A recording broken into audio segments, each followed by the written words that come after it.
and I am just going to, we are recording now, and I'm just going to put out a general question to the group. So as I said, June and July, we'll be talking about cooperative work.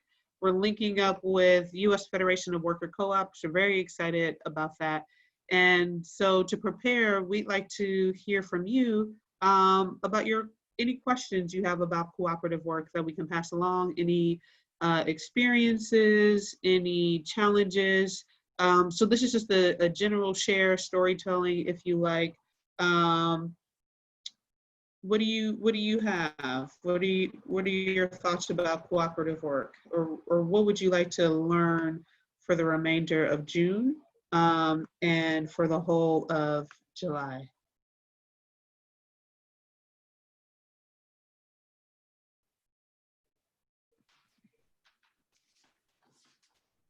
I can start with a comment that I remember at the Jessica Gordon-Emhard Black Trust lecture, something she said about how we're not trained in cooperative work.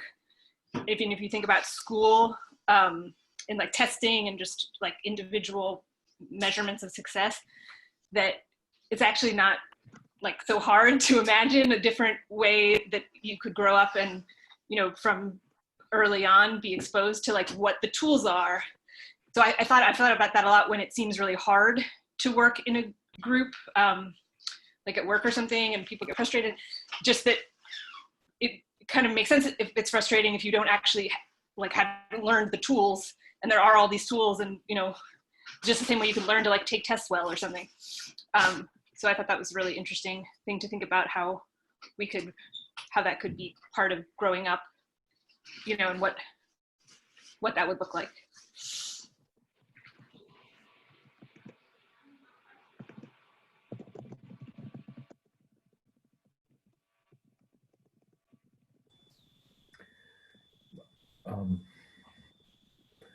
That brings me back to sort of the unlearning that I personally am trying to do. I mean, part of, I think, the way our society trains us is to be, you know, individuals, to emphasize individual achievement, individual accomplishment, as if that's actually a thing, as if individuals could exist in isolation, you know, as if I am not connected to the people who have loved me physically in this life, and the ancestors who preceded, who loved them, who have passed along, etc. So I really like that statement, Anne, and I'm very interested in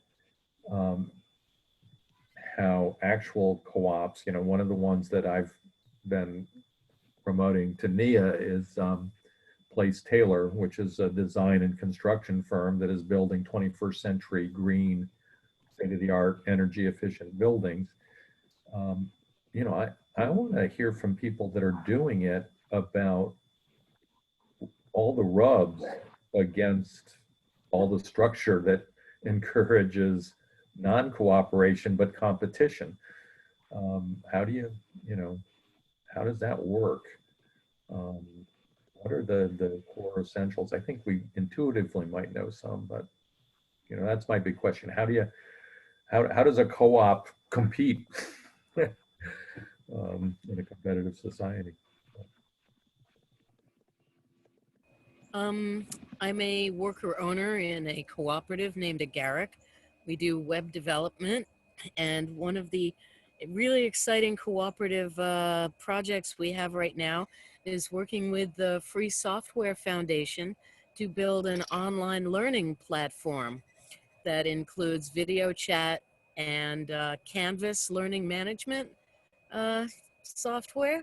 And by doing that and by learning about it and actually building it, we're making some allies in the public school system. We just got a contract to host programs for 2,000 Boston students from Boston Public Schools. And it's very exciting. That's why I was late to tonight's meeting. I was meeting with 5 of the teachers who are going to be heading up this visionary school that is doing restorative justice, decolonization, all kinds of courses that abolition courses, and to teach students not just to work in that area, but to be leaders. And it's just so fulfilling and wonderful, and we kind of just stumbled into it. Now, the thing about how do co-ops get past the competition world of the corporate domineer, it was a little difficult, but we had a Sherpa inside of the school system who led us to, there's steps you can take. We started by joining up as a vendor for the Boston City, so we can get access to bid on projects that they have that are all a secret to people if you're not in this goofy vendor system. And it looks like it's from 1948 when you log in there. It's, you know, like all old and crummy looking and hard to navigate, but we were able to bid on this project and look at what other projects are happening. I think it's the way to get out of the competition is to not seek to be a part of the mainstream and competition, and through connections, deep connections, like a group like Ujima, where we make those connections and are actually interested in what other people are doing, and we're not just like walking into a room going, who can I make some money off of? You know, like, how can I use my skills to make money off of these people? What project do you need me to build? It's not like that in our world. And the world of cooperatives is we're able to share some of this work with other cooperators who maybe don't have a cooperative, but they want to join one and be a part of it, so they can help us on parts, bits, and pieces of this project. And as that project started, more schools started coming to us. So now we have a bunch of little schools and some independent teachers that need a platform to do their really cool courses that they develop, because of course, obviously these courses don't exist in the public school system as we know it. You know, they don't have a class on decolonization that we can take the materials and use. And through this, we started talking, and people have now formed a teachers cooperative, which is based on the teacherspayteachers.com model, where teachers build a course, they put it up there and they say, I've made it, this course, it took 30 hours, I want $3,000 for it. So as soon as that course sells $3,000 worth, that becomes public and open to anyone to use, because the barrier to get this material is really high. And as I said, it's in a secret door. You know, you don't get this when you look at regular online, you're searching online for courses I can use for my 3rd graders or 5th graders. Well, we're doing that. We're sick of not seeing it. It needs to be there for everyone, so we're actually doing it. And that's really rewarding. So that's how we've avoided the competition. And also we share our leads. As a Garrick, we have a leads queue in GitLab, so anyone can become a viewer of that and contact us if they want to work on a project or want an introduction or something like that. So.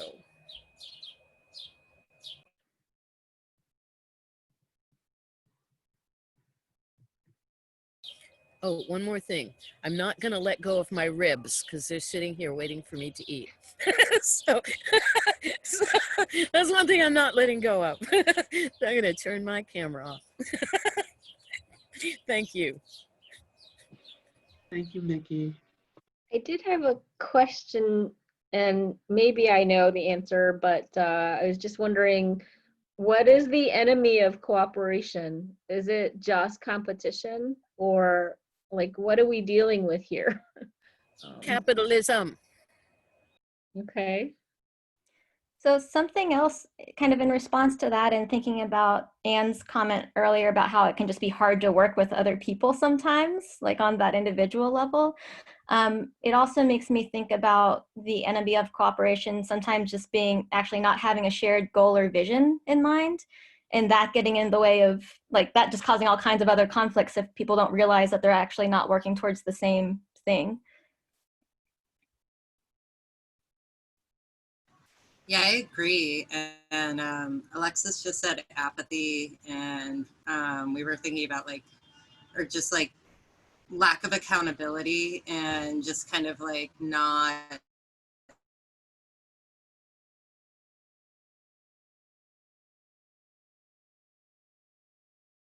like systems where you can't see your intrinsic value, you know, or like where you where your contribution isn't seen, right? Like in a way where I'm thinking like, yeah, just where you can kind of exist without feeling seen, I guess.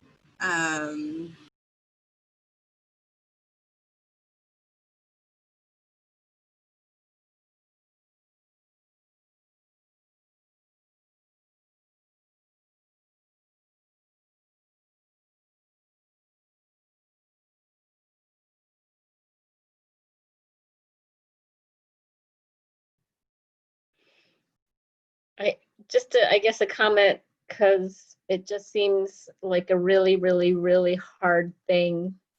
This short list of the enemies of cooperation, or the things, the challenges, they seem really innately hard because we're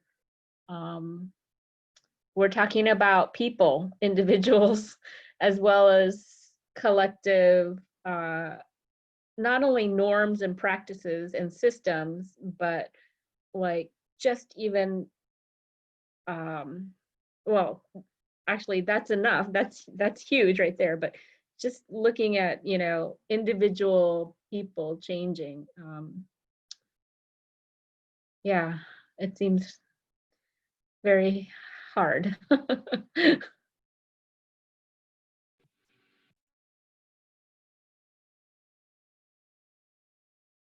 We can't hear you. Okay, Kelsey, we okay. can't hear you. Is this better? Yeah, yeah. Okay. So one of the things that I've been thinking a lot about lately is I currently find myself in 2 different groups where we are very cooperative and work very well together, which has not been my usual experience, and I think is most people's not, I don't think it's the most common experience. And so really thinking about how shared passion and shared care towards whatever group you're coming together in, and that feeling of community, how much that impacts the ability to be cooperative. Because I've been put in, you know, school group projects or business group projects where they've totally blown up cooperation wise, because nobody wants to do it. Nobody wants to be there. We're being forced to do it. Whereas, you know, my work with Ujima and the neighborhood study group, we all want to be there. I also sit on a board for a feminist organization. We all want to be there. We want economic justice. We want feminism. And when I find everybody comes together under that, like part of it is the shared mission, but also part of it is this passion. And I think because of that, this ability to offer a lot of grace towards your colleagues, that in more forced collaboration, you're kind of like, oh, this person's ruining everything. Whereas like in these spaces, I'm walking away being like, oh yeah, they totally had a bad day and that's totally fine. And sometimes you're going to be tired and you're not going to show up and that's cool. And I find myself being so much more patient and compassionate in these settings because I know everybody's here because they want to be, and everybody cares, and that we all have different capacity levels at different points, and that's cool and that's chill. And like, yeah, yeah. Yeah, I'll say something too. I think one problem with cooperative, it can be a problem with cooperatives too. Like say, if you defend all your members no matter what, like the police department, you know, like in some corporations, if they see some member doing wrong, everybody, even doctors have done that sometimes. It's defend all the co-workers for the sake of all corporations. And sometimes when a corporate gets dictated like that,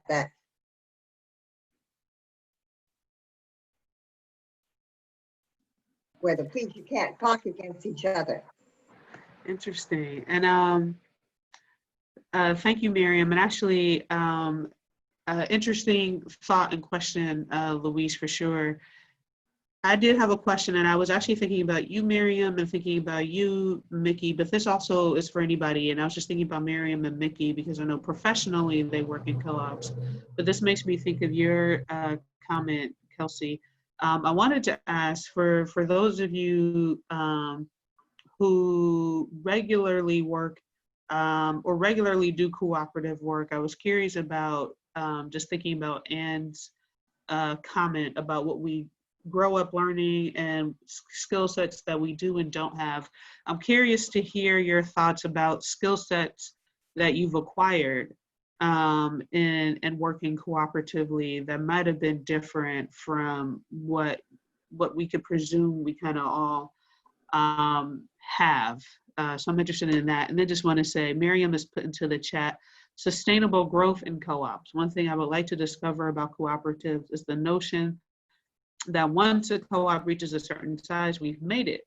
They may become unwilling to expand, take risks, or bring on new worker owners, or try new things, which can be hard for the co-op movement to grow in general. For example, Community Builders Co-op in Somerville, no new worker owners, all owners will retire, wow, and then close the co-op. Yeah, I've just thrown out a question, and then Miriam has put a thought in the chat.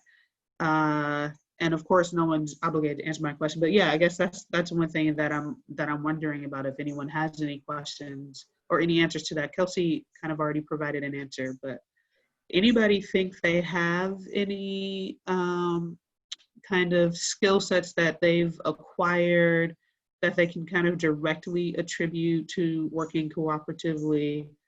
Again, just thinking about skill sets that we may not have. And then, yeah, there's this notion of not expanding within a co-op is out there as well. I guess I'll add my 2 cents. Yeah, I've learned a ton of skills from my other cooperative members.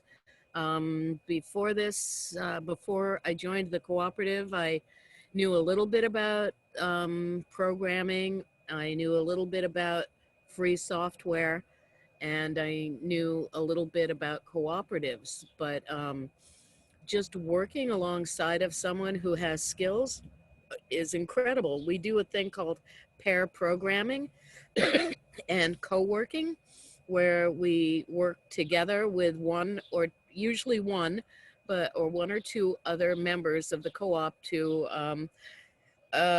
do a task. Like a client needs this and I don't know how to do it. Like one of the skills I learned that I hate is the billing and financial crap. It's like awful, but it's not so awful when you have other people flying with you that you know you can count on for, they're not going to laugh at you if you ask a question, you know, like, what's an invoice? I don't know. Is that a bill or is that a check or is it, you know? And no one's going to put you down for not knowing all of this stuff. And I was really had severe anxieties around it. You know, I hate money. I don't want to do anything with money. And then to have to go in and bill a client was like, I don't want to do that. You know, can't I just chalk my work up to learning and, you know, we'll give them that? And it's like, no, because that affects the whole cooperative. Oh, darn, you know. So yeah, I've learned not to give away things for free. Not just because you need the money, but also because people don't usually value it as much, sad as it is. I learned that in the punk rock bands. You let people in free and they wreck the club. You know? Oh, it's free, just tear this down, right? Okay. And then you charge them $10 and they think, oh, this is a really cool band, you know, they're really popular. No, it's just a mindset. But being able to work closely with your other cooperators is one thing that a lot of other people have learned too. It's a learning experience. So pair programming and co-working is the best way to learn skills. Cool. Thank you, Mickey. And then I just want to point out, Miriam added in the chat, skill sets acquired in a co-op: facilitation, learning about the 7 principles of cooperatives, consensus building, and impatience in all caps. Also financial literacy, skill sharing, Mickey just talked about that, business literacy. And Kelsey added communication and trust are huge learnings for me.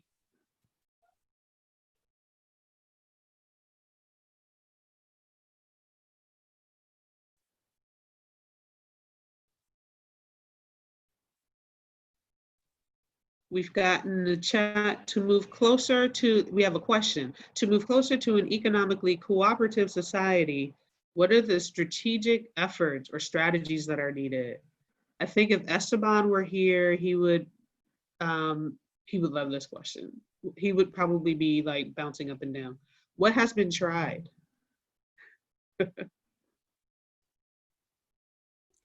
If I can add to the questions right now. So one of the things I'm kind of seeing between some of these other comments and things that have been said too is thinking about sustainability for cooperatives and collective work, and what that means both for the sustainability of the project for the organization, as well as the sustainability of members who are involved with it. And like I've seen, I know that there have been some folks who have tried paying everyone the same rate no matter what work they do, as a way to kind of challenge that idea that different forms of labor are more valuable than others and things like that. And then other folks have tried things like, I think Aorta Training Collective or Co-op has done an experiment with payment being based on what people say they need. And so kind of thinking about redistribution of wealth, but in a very personal personal way with each other, which I thought was an amazing thing to try. But yeah, I think that's something I've wondered a lot about, is what other folks are trying around things like that. Thank you, Dawn. We have just a couple more minutes for any kind of final thoughts, questions that we want to hopefully have the Federation address in the upcoming weeks. Comments, feedback. Dawn, Agaric is all paid the same level of each month, no matter what we do. And it's based on trust and knowing that you're doing the best thing possible for the cooperative, but we just don't run out and do things. Occasionally we do. I guess that would, in the corporate world, would be called executive privilege or something goofy like that. But yeah, we trust each other to do that. And that doesn't work for every co-op. But the way we decided is we ask, it's a 2-part thing. We ask everyone, what do you need? What could you live on each month? And then we go with the highest level of that, or the lowest level, depending on what our bank account tells us. Thank you, Mickey. Follow up. How do you handle disagreements, conflict? I mean, suppose. What are those? Can you explain that? We don't have them. Okay. I don't know. One person says we should go in this direction, and another person says let's go in this direction. Then we discuss it and figure out the best direction for what we're prepared for. It's like if everyone, like I came from nowhere and said, we got to do this online learning thing. And it's like, what? We don't have any of that experience. And then I gathered the resources and said, well, here, we could do it like this. And everyone went, oh, well, we can, and we can help a lot of people doing that. So because we're small, and to answer that growth question a while ago, we don't want to grow. But if we saw that we had a need to grow because of, and it wouldn't be based on a project, it would be based on us being overworked, I guess, or someone is taking on too much. of this. So let's see if we can find someone who wants to fill this role. But yeah, we haven't really had disagreements. It's just usually a conversation of, why do you want to do that? Explain it, and then, oh, I see. That's great. Let's do it. Thank you, Mickey. And so what you just saw, you saw a flash of Kat, who's very impatient. He wants food, and so that was his demand. But just wanted to point out that Siona added a question to the chat, which was, what would be the measure of success when it comes to cooperative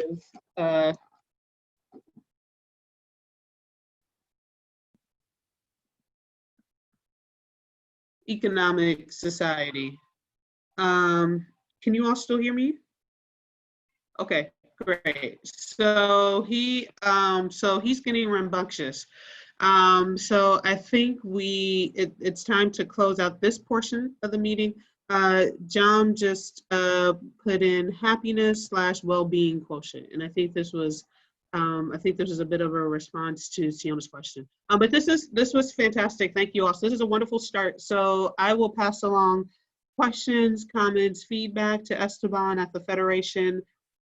And then, as I said, our series will start in earnest from there. So super excited. I think wherever we all are, we will all learn more. And Anne used the term growing up in her first comment. We will all grow over the next few weeks. So that's exciting. So I'm going to stop the recording now.